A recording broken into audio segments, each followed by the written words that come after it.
Halo, saya Supi Marifin, dan sebagai seorang wedding photographer pasti kita pernah mengalami pengalaman-pengalaman yang gak menyenangkan selama kita terjun di bisnis ini. Baik itu kepanasan, kehujanan, kebanjiran, terus kita harus jalan ke sana ke sini kalau pre-wedding dan menghabiskan banyak tenaga dan juga waktu, dan itu adalah resiko pekerjaan. Di video kali ini saya akan share tentang 5 pengalaman terburuk saya sebagai wedding photographer. Jadi ada beberapa pengalaman yang menurut saya inilah yang paling menyebalkan selama 10 tahun saya bekerja di bidang ini gitu. Jadi ini bukan untuk menakut-nakuti kalian yang baru akan mau terjun, tapi sebagai pengalaman yang saya sharing supaya kalian bisa menghindari hal ini apabila terjadi di kemudian hari. Dan berikut adalah daftarnya.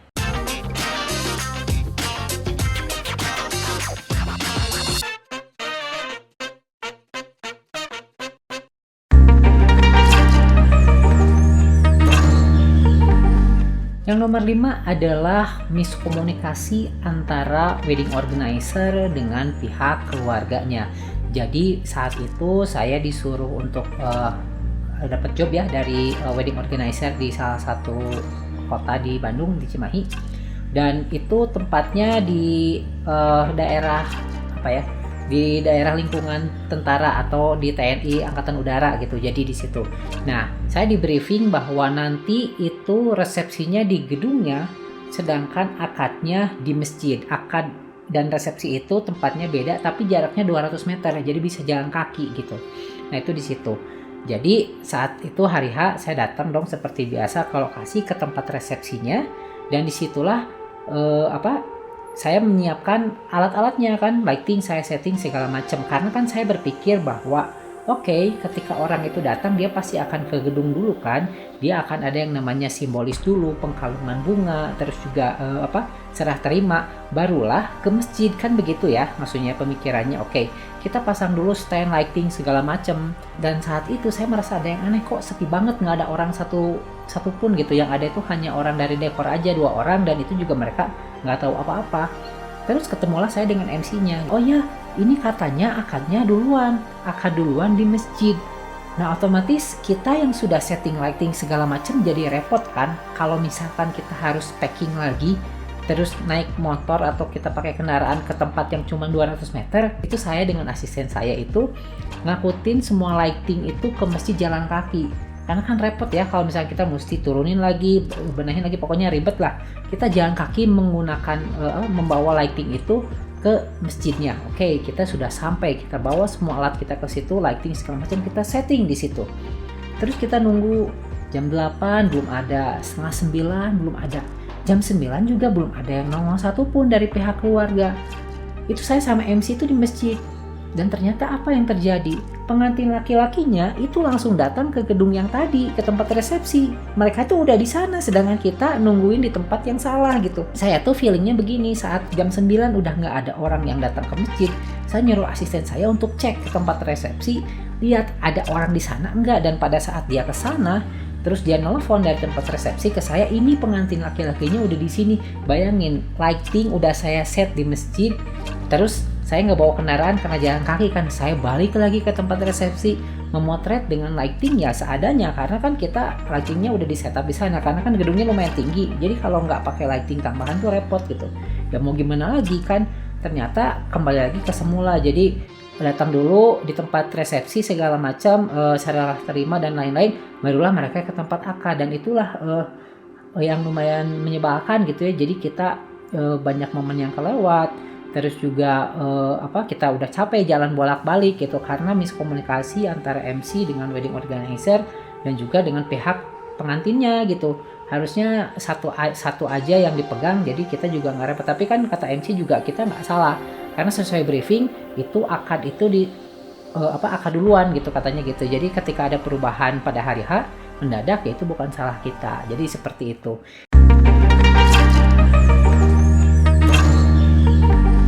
Nomor 4 ini adalah saat dimana hampir sebagian besar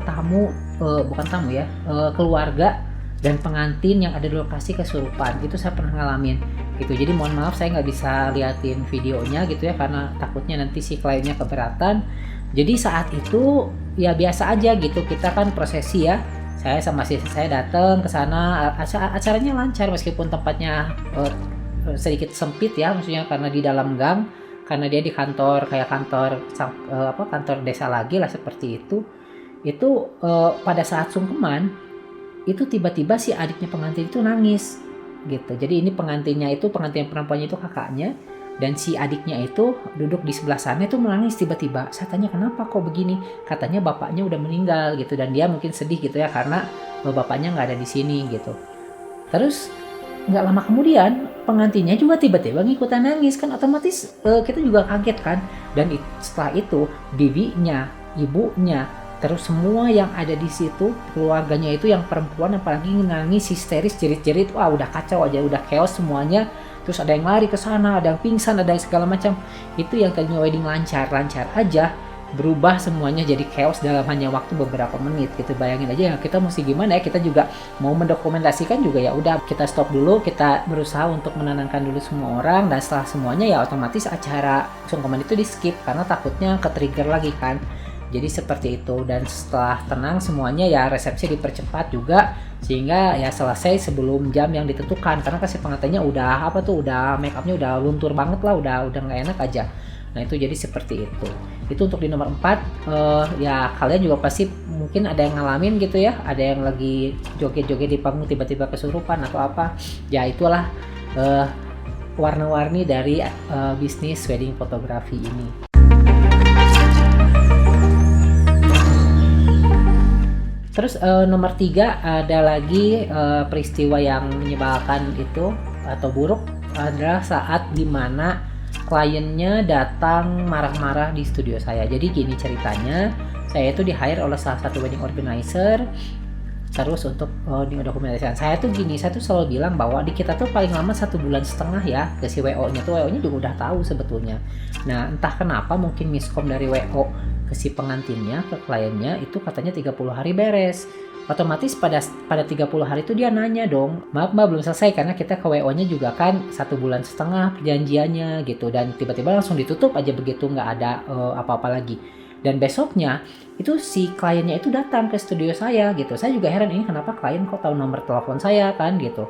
Terus dia datang ke studio saya terus marah-marah di situ, katanya gimana sih nggak profesional banget. Saya aja ya kakak saya nikah itu 3 hari udah beres albumnya.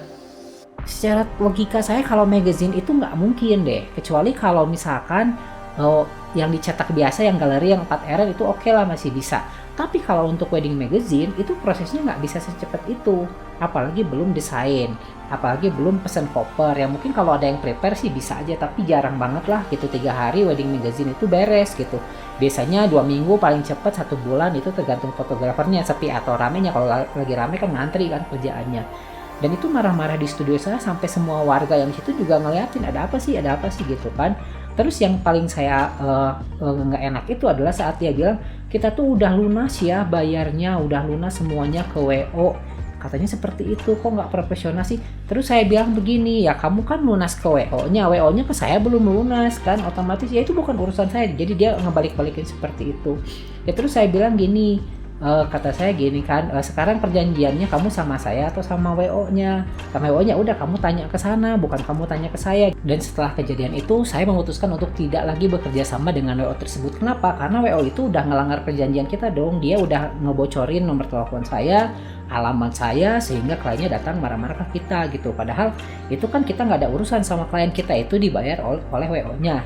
Otomatis ya kita hubungannya sama WO itu ke kliennya, jadi nggak ada kita malah motong kompas ke kita gitu kan. Nah itu saya nggak enak tuh di situ, jadi nggak profesional gitu. Kalau misalkan saya di hire sama klien, otomatis ya saya langsung berhubungan dengan kliennya. Tapi kalau saya di hire sama WO, ya otomatis kan saya sama WO dong, nggak ada urusan sama klien. Nah itulah di situ. Tapi ya ujungnya udah beres itu kan, kita selesaikan. Saya minta maaf udah, karena memang perjanjian kita 1,5 bulan ya mau nggak mau kamu harus nunggu aja gitu selama 2 minggu lagi, karena kan kita nggak mungkin mempercepat pace-nya karena kita juga banyak kerjaan yang lain. Ya pada intinya sih ya itulah, kadang wedding organizer juga mungkin gak mau ambil pusing, malah ngelemparin bola panasnya ke kita, padahal kan kita ya nggak tahu apa-apa ya, apalagi kalau bilangnya bahwa udah lunas segala macam, padahal kan kitanya juga belum lunas gitu kalau dari WO-nya. Nah itu di situ 3 pengalaman terburuk saya. Tapi sebelum kita lanjutin, ini kita masih ada giveaway, masih berlanjut sampai bulan Februari. Silahkan diklik di atas untuk videonya, siapa tahu kalian yang beruntung mendapatkan 3 unit Wacom, terus juga ada cleaning, ada juga stabilizer ya, siapa tahu kalian beruntung. Silahkan klik aja di bawah dan jangan lupa untuk subscribe channel ini supaya kalian bisa mendapatkan lebih banyak pengetahuan tentang seputar dunia fotografi.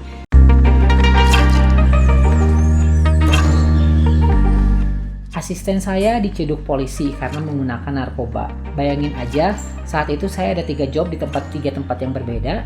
Saya udah pisah-pisah tim ini ke sini, tim ini ke sini, dan karena kita kekurangan orang ya saat itu, karena jauhnya untuk tanggal rame, saya hanya berdua. Jadi saya sebagai videografer nanti pegang kamera karena kebetulan bukan sinematik, video dokumentasi biasa, dan asisten saya itu adalah fotografernya gitu. Jadi dari malam juga oke, besok siap ya, besok ketemu di tempat saya ya, kita pergi ke sana jam sekian. Oke, katanya begitu, itu malam itu masih bisa dihubungi. Nah tiba-tiba pas paginya itu asisten saya yang di lokasi lainnya tuh ngehubungin, si Anu kena musibah katanya gitu, bilangnya begitu. Kalau misalkan kita berpikir itu musibah, otomatis kita pikirnya dia celaka gitu ya, atau mungkin tabrakan atau gimana, sehingga kita aduh bagaimana ya. Terus itu dia ngehubunginnya jam 5 pagi gitu, sedangkan kita kan berangkat jam 6 pagi, dan otomatis saya tunggu dulu selama setengah jam, 1 jam, sampai jam 6 tuh nggak ada kabar. Oke, bayangin aja saya mesti cari orang yang bisa pegang kamera ngedadak. Saya telepon ke beberapa orang, semuanya udah pada penuh kan, apalagi ngedadak itu susah. Akhirnya saya ngubungin ayah saya, minta ada orang nggak di situ yang bisa saya pakai buat bantuin saya sekarang. Ada nih, tapi dia tukang jahit. Bayangin aja, tukang jahit yang biasa ngejahit baju itu saya suruh pegang kamera. Ya mau gimana lagi kan, kita ya masa nggak bisa dong saya sendirian kan. Ya otomatis saat itu ya udah suruh anterin aja ke rumah saya, datang sekarang, saya tunggu. Itu saya kasih tahu dulu, nanti kamu pegang kamera video, ini cukup tekan tombol ini, rekam dan stop, udah aja gitu aja, nggak usah mikirin yang lain-lain. Kamu nanti berdiri di sebelah saya, jangan jauh-jauh, nanti biar saya lihat benar atau enggak settingan di layarnya, takutnya terlalu gelap atau terlalu terang atau ngeblur gitu. Dan otomatis ya kita kesana, yaitu kan orangnya ya saya juga sih yang repot, jadi saya mesti ambil dulu insertnya atau klip-klip pendeknya, terus juga mesti merhatiin dia ya. Tapi mau gimana lagi ya, daripada kita sendiri kan susah juga. Dan ternyata ceritanya asisten saya yang ditangkap itu adalah malamnya itu dia sama perempuan. Nah malamnya itu dia sama perempuan, nganterin perempuan malam mingguan, dan dia membawa 1 linting narkoba ya di dompetnya, dimasukin ke bungkus rokok. Dan saat dia pulang dari rumah cewek itu dia ketemu dengan mobil patroli. Nah otomatis kan dia udah terlihat mencurigakan ya, jadi polisi memberhentikan dia saat itu dan lalu menggeledahnya, dan ketemulah di situ ada 1 linting itu, sehingga ya mau nggak mau kan dijebloskan ke penjara, dan dia nggak bisa motret bersama saya kan. Dan sampai sekarang pun dia masih belum keluar gitu, karena kan hukumannya ya lumayan lama kan, kalau gitu lebih dari 1 tahun gitu ya. Itulah pengalaman terburuk kedua saya sebagai wedding photographer, karena kita harus berpikir bagaimana cari orang yang tidak bisa datang gitu. Dia nggak bisa datangnya juga nggak bisa, benar-benar nggak bisa gitu, karena dia kan ada urusan dengan hukum gitu ya. Otomatis kita mesti pintar-pintar, dan di situ kan jadi kitanya yang repot juga kan saat di lokasi. Dan nomor 1 yang menjadi pengalaman paling buruk saya selama 10 tahun di bidang wedding fotografi ini, asisten saya yang memegang videografi atau yang sinematik, wedding sinematiknya itu menghilangkan cincin kawin sebesar 15 juta rupiah. Itu menghilangkan cincin kawin senilai 15 juta rupiah. Nah jadi ceritanya saat itu ada acara job, dan acara jobnya itu yang riskan itu adalah polisi, anggota polisi laki-lakinya. Terus perempuannya guru waktu itu, terus menikah ya biasa lah ya, ada pedang pora segala macem. Dan setelah itu, saat itu udah mau hampir beres, acaranya udah mau hampir beres, tiba-tiba si videografer itu mau pinjam cincin kawinnya. Jadi gini, saya itu kan kadang punya banyak rekanan ya, jadi saya tuh punya banyak freelance fotografer atau videografer, jadi saya tuh bayar mereka mereka itu punya alat sendiri. Jadi mereka itu nanti setor ke saya tuh hasil yang udah jadi. Misalkan saya sewa videographer nih, wedding cinematic, sekian harganya ke dia, saya udah nggak tahu apa-apa. Alat dia yang alat dia yang ngurus, terus juga nanti editing juga dia yang ngurus, tapi atas nama saya, bendera saya kan, dia pakai seragam Java dan di situ. Nah saat itu dia pinjem cincin kawin buat dia ambil katanya videonya gitu kan, gitu. Nah saat itu si keluarga pengantin itu nyuruh kita makan karena kan mau beres ya, mau diberesin gitu, cepet sini cepetan bawa krunya buat makan dulu cenanya sebelum diberesin. Ya udah, saya dengan asisten yang lain kan ke tempat makan. Nah dia pinjam, saya inget tuh dia pinjam cincin nikahnya dengan kotaknya itu, dia ambilnya di dekat pelaminan sana kan. Nah katakan tempatnya rada jauh tuh, kita nggak merhatiin. Terus setelah itu kita makan, terus dia balik aja ke tempat kita makan, kita nggak ngeh kita apa. Pas udah mau beres si pengantin nanya, cincin kawinnya mana cina yang tadi dipinjam. Terus dia bilang, oh iya ya, kata dia balik lagi ke tempat itu, udah nggak ada cincin kawinnya. Ke tempat dia ngambil si shot untuk wedding ringnya itu udah nggak ada yang ngambil. Kebayang dong harus bagaimana kan, apalagi ya kan dia kan berada di bawah bendera saya kan ya mau nggak mau kita mesti ganti.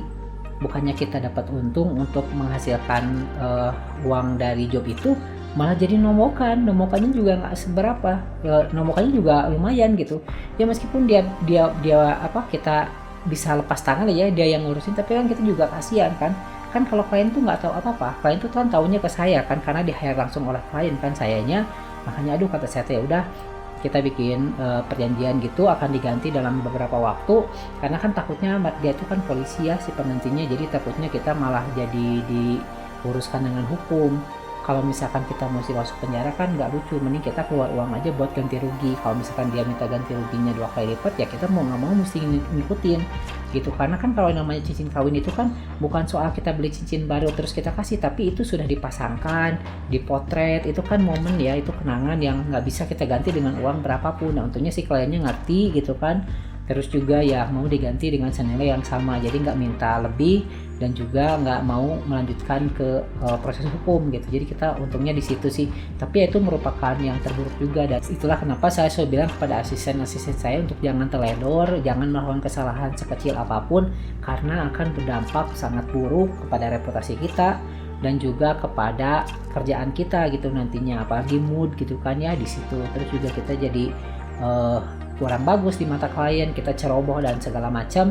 Itulah yang menjadi pengalaman terburuk saya, dan itulah 5 pengalaman terburuk yang bisa saya share kepada kalian. Dan kita lihat dulu, apabila bagus mungkin nanti saya ada 5 pengalaman lagi gitu ya yang akan saya share di part 2. Tapi ini cukup segini karena ini juga cukup panjang dari tadi ngedengerin saya ngomong, jadi mohon maaf juga saya nggak bisa ngasih lihat cuplikan-cuplikannya karena takutnya si kliennya nggak terima, kan ini judulnya pengalaman terburuk kan, otomatis mereka berpikir bahwa saya itu ya menganggap pekerjaan dengan mereka itu terburuk gitu, seperti itu. Saya juga tidak menyebut nama, saya juga tidak menyebut nama tempat, dan itu untuk melindungi klien saya juga, karena kan meskipun kita ada pengalaman yang gak enak dengan mereka, tetap aja mereka adalah klien kita mau gak mau gitu. Jadi demikian videonya, semoga bermanfaat dan semoga bisa menambah wawasan kalian gitu. Dan saya Sobat Marvin, like, comment, dan subscribe, dan sampai jumpa.